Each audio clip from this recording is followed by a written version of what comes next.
Comrades, fighters, and the people of South Africa, our nation finds itself in the middle of a war in the Democratic Republic of Congo without a clear explanation as to why.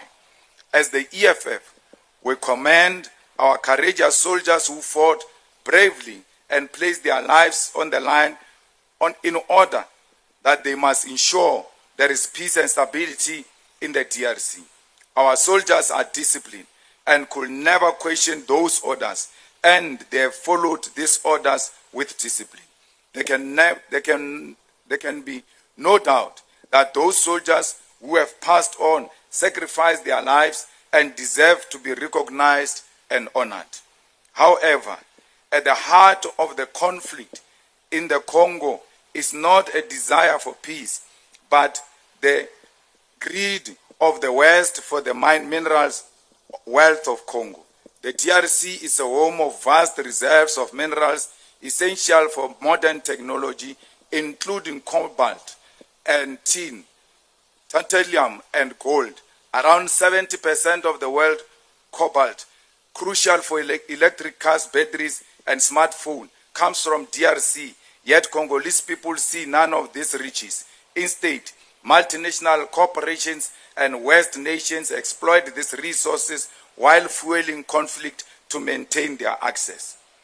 Over 200 companies from the UK and Belgium are involved in the purchasing minerals from the DRC, and these nations directly finance armed groups and perpetuate violence.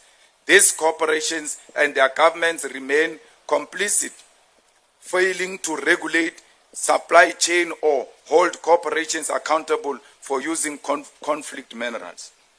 The chaos in the DRC goes back to the colonial conquest and today is sustained by imperialist interest to loot the wealth of the DRC. This conflict is equally fueled by ethnic divisions in the region. Comrades, it is here where the influence of Rwanda in the DRC emerges.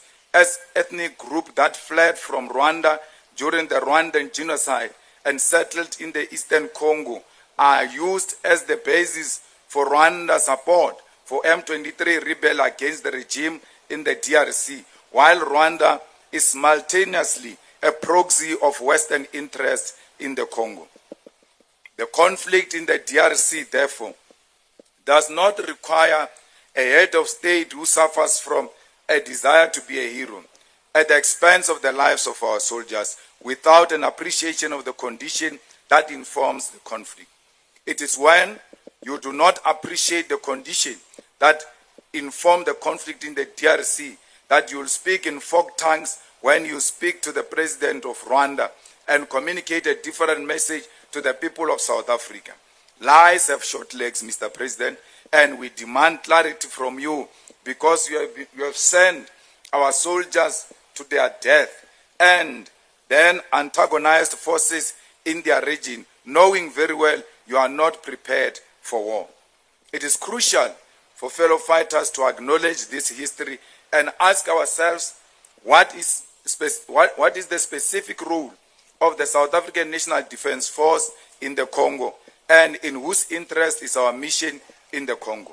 Whose peace and stability are we pursuing in the Congo? Is peace and stability for the continent or peace and stability for mining interests of global capitalists? Commissars and fighters, citizens of our great country and our armed forces who are in the trenches in the Congo, I take this opportunity to caution the President of South Africa, Sir Ramaphosa, not to fall into the pitfalls of warmongering and not allow desperation to inspire a misguided intervention in the conflict in the Democratic Republic of Congo. For centuries, when a nation is confronted by massive social and economic challenges such as poverty, starvation, homelessness, and unemployment, war has been a weapon of the ruling elite to mobilize patriotism. Those who have over the years in modern society lost of the popular mandate of the people have embarked on senseless wars, sacrificing soldiers in an attempt to unite the nation behind one common purpose and one common cause. The President of South Africa ought to be careful to not allow fanatics to incite him into war, simply because it will give the people who have lost hope in him a common enemy to unite against. The dignity and pride of our army is not harmed because our African counterparts do not respect us. It is harmed because we have interfered in a conflict we do not understand and send our soldiers to fight rebels who are more equipped than us. We are being humiliated in DRC and threatened with war by President of Rwanda because our role of peace in the DRC is questionable, because there is no peace that has ever been achieved through the deployment of soldiers. The South African National Defence Force is not in DRC to pursue peace, but we are participating in the decade-old conflict to secure the mineral interest of the capital elite in the Congo. Our soldiers must withdraw from the DRC, not only because they have not been given the necessary equipment to pursue the so-called peace they are there for, but because the motivation to send our forces to the DRC are dishonest. Our children, our sons and daughters of the South African National Defence Force have been sent to their death because the mineral interest of multinational corporations and individuals must be secured. Our soldiers have been sent to be glorified bodyguards of the mines in the DRC, and this mission has been disguised as a pursuit of peace and a defense of democracy. Bring our soldiers home, because our army should not be a pawn in a game of capitalists which has now exposed the weakness of our military capacity.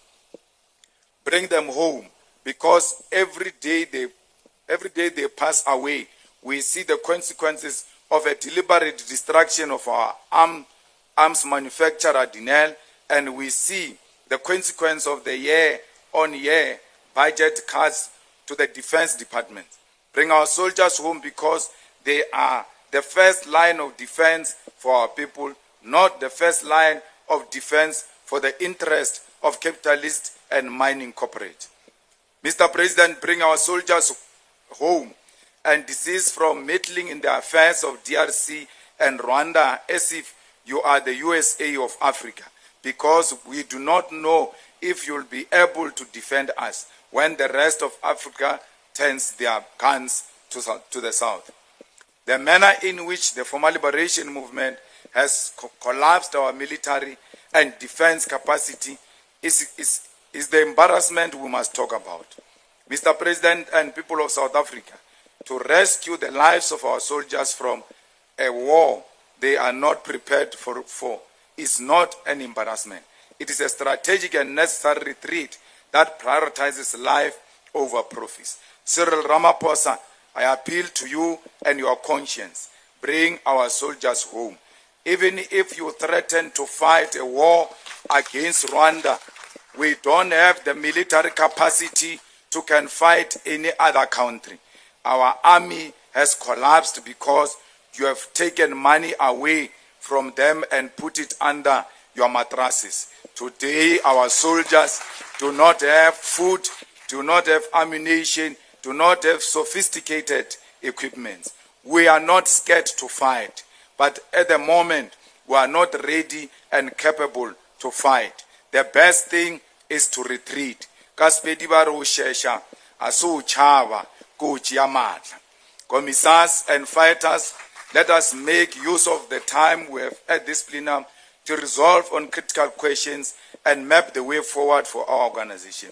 This is the first and the final plenary meeting for the 2026 local government elections, because after this, we head straight to the ground to establish the sub-regional structures and lead society directly from the picket lines. The past is behind us and can never determine our future or our destination. The EFF remains the weapon of the masses of our people, and it will achieve the generational mission of economic freedom in our lifetime. I thank you.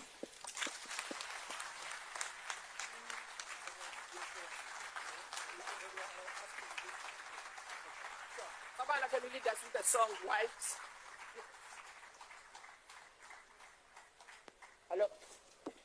Can someone lead us with a song? Why